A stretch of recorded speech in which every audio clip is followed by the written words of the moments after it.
जय श्री कृष्ण। श्रीमद् भागवत महापुराण के तृतीय स्कंद का पंचम अध्याय आरंभ होता है। सुखदेव जी कहते हैं, परम ज्ञानी मैत्रेय मुनि हरिद्वार क्षेत्र में विराजमान थे। भगवत भक्ति से शुद्ध हुए हृदय वाले विदुर जी उनके पास जा पहुंचे और उनके साधु स्वभाव से आप्यायित होकर उन्होंने पूछा,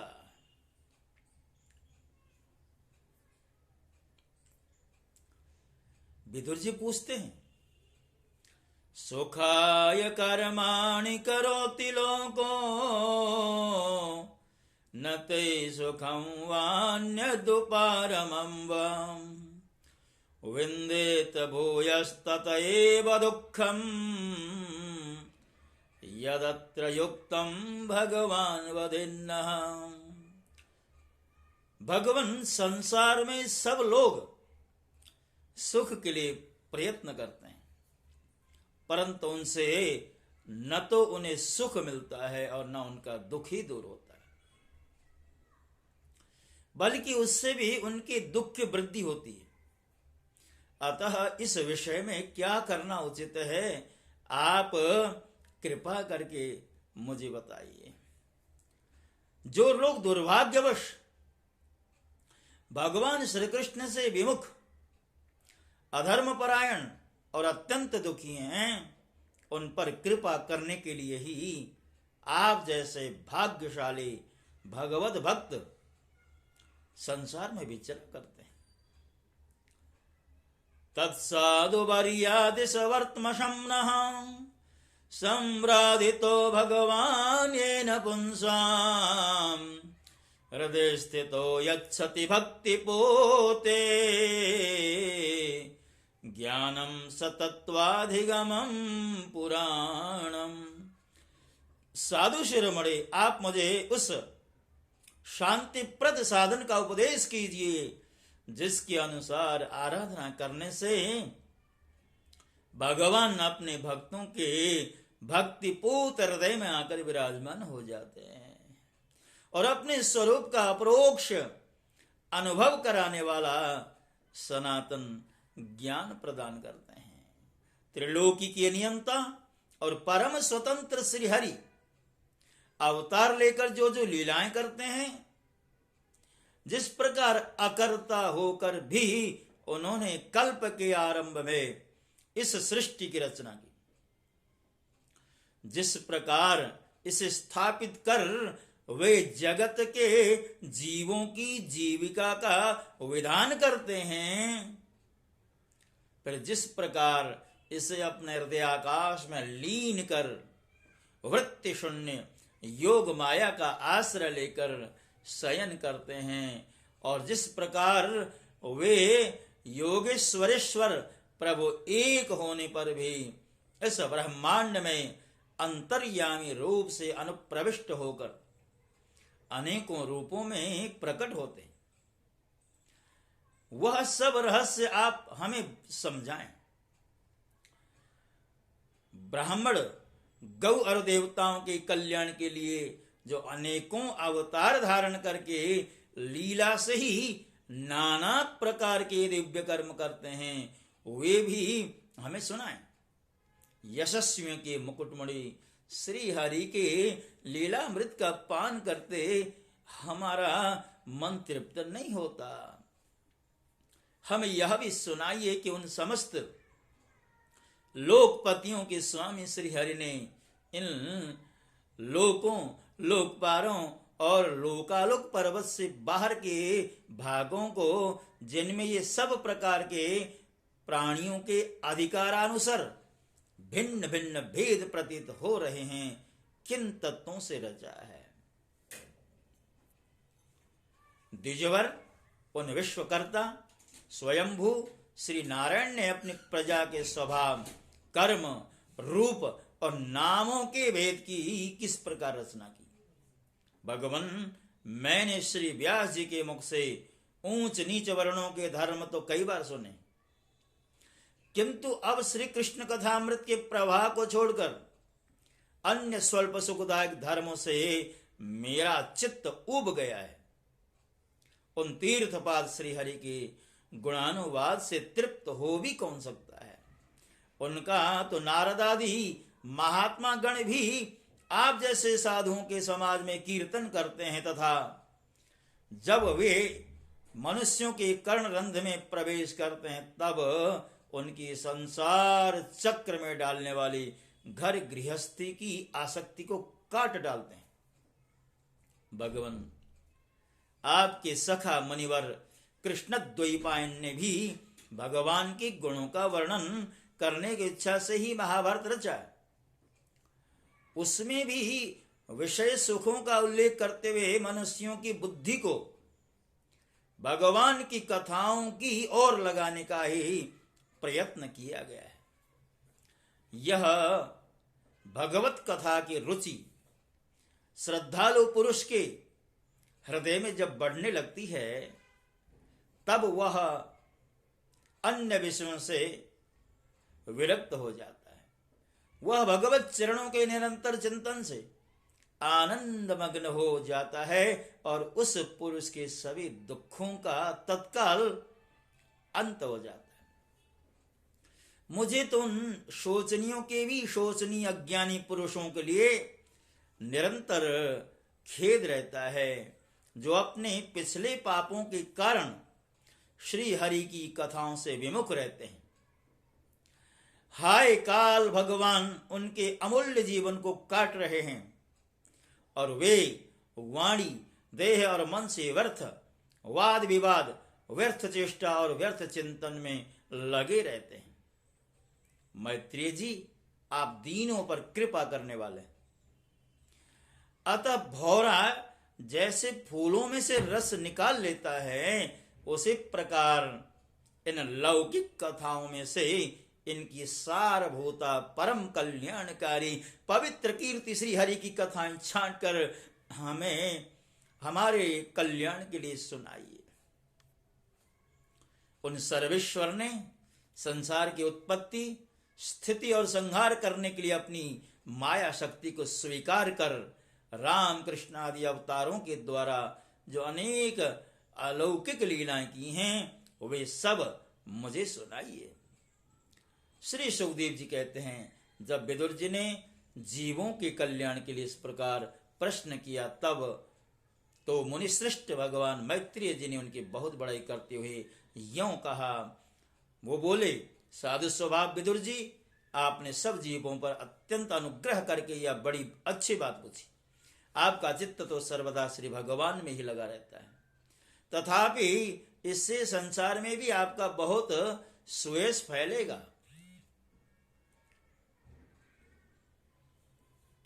आप व्यास जी के औरस पुत्र हैं, इसलिए आपके लिए यह कोई बड़ी बात नहीं। आप अनन्य भाव से सर्वेश्वर श्री हरि के ही आश्रित हो गए हैं। आप प्रजा को दंड देने वाले भगवान यम ही हैं। मांडव्य ऋषि का शाप होने के कारण ही आपने श्री व्यास जी के वीर्य से उनके भाई विचित्र वीर्य की भोग पत्नी दासी के गर्भ से जन्म लिया है। आप सर्वदा ही श्री भगवान और उनके भक्तों का अत्यंत प्रिय है। इसलिए भगवान निज धाम पधारते समय मुझे आपको ज्ञानोपदेश करने की आज्ञा दे गए हैं।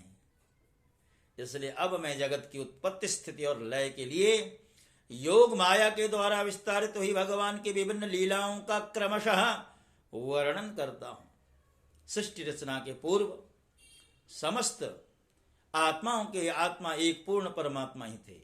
न दृष्टा था न दृश्य। सृष्टि काल में अनेक वृत्तियों के भेद से जो अनेकता दिखाई पड़ती है वह भी वही थे, क्योंकि उनकी इच्छा अकेले रहने की थी।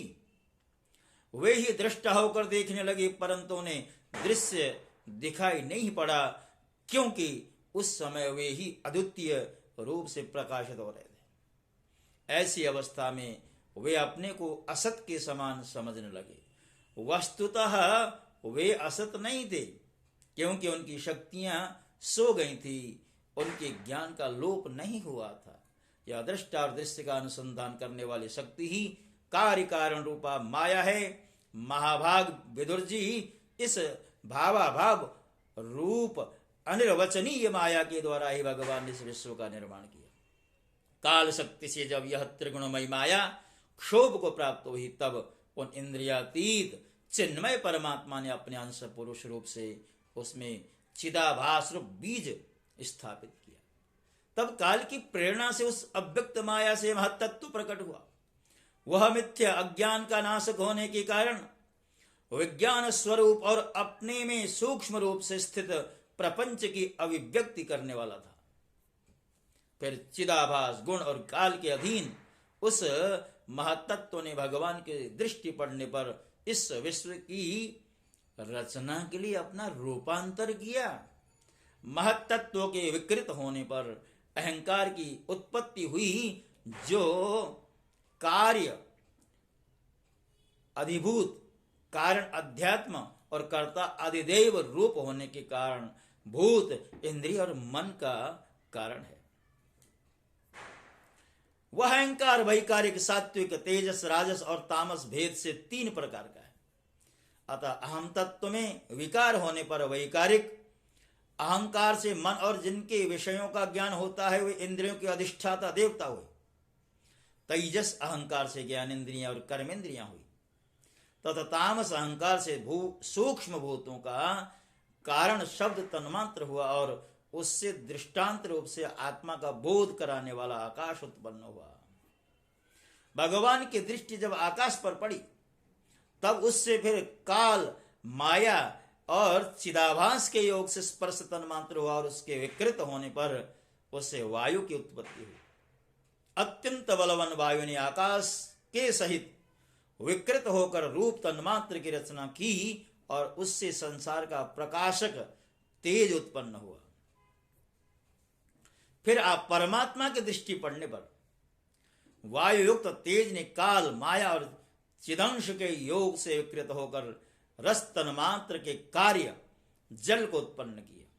तदनंतर तेज से युक्त जल ने ब्रह्म का दृष्टिपात होने पर काल, माया और चिदंश के योग से गंध गुणमयी पृथ्वी को उत्पन्न किया। विदुर जी, इन आकाश आदि भूतों में से जो जो भूत पीछे पीछे उत्पन्न हुए हैं, उनमें क्रमशः अपने पूर्व भूतों के गुण भी अनुगत समझने चाहिए। ये महत्तत्वादि के अभिमानी, विकार, विक्षेप और चेतनांश विशिष्ट देवगण श्री भगवान के ही अंश हैं, किंतु पृथक पृथक रहने के कारण जब वे विश्व रचना रूप अपने कार्य में सफल नहीं हुए, तब हाथ जोड़कर भगवान से कहने लगे, नमामि ते देव पदारविंदम प्रपन्नतापो पसमात पत्रम यन्मूलकेता यतयोंजसोरो संसार दुखम वैरुत्सिपन्ते। हे देव, हम आपके चरण कमलों के वंदना करते हैं। ये अपनी ही शरण में आए हुए जीवों का ताप दूर करने के लिए छत्र के समान, तथा इनका आश्रय लेने से यति जन अनंत संसार दुख को सुगमता से ही दूर फेंक देते हैं। जगत कर्ता जगदीश्वर इस संसार में तापत्रय से व्याकुल होने के कारण जीवों की जरा भी शांति नहीं मिलती। इसलिए भगवान, हम आपके चरणों की ज्ञानमयी छाया का आश्रय लेते हैं। मुनिजन एकांत स्थान में रहकर आपके मुख कमल का आश्रय लेने वाले वेद मंत्र रूप पक्षियों के द्वारा जिनका अनुसंधान करते रहते हैं, तथा जो संपूर्ण पापनाशी नदियों में श्रेष्ठ श्री गंगा जी के उद्गम स्थान हैं, आपके उन परम पावन पाद पद्मों का हम आश्रय लेते हैं।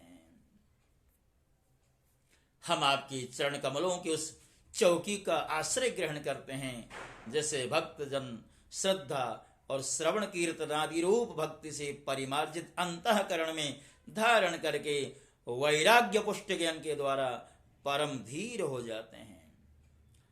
ईश, आप संसार की उत्पत्ति, स्थिति और संहार के लिए अवतार लेते हैं।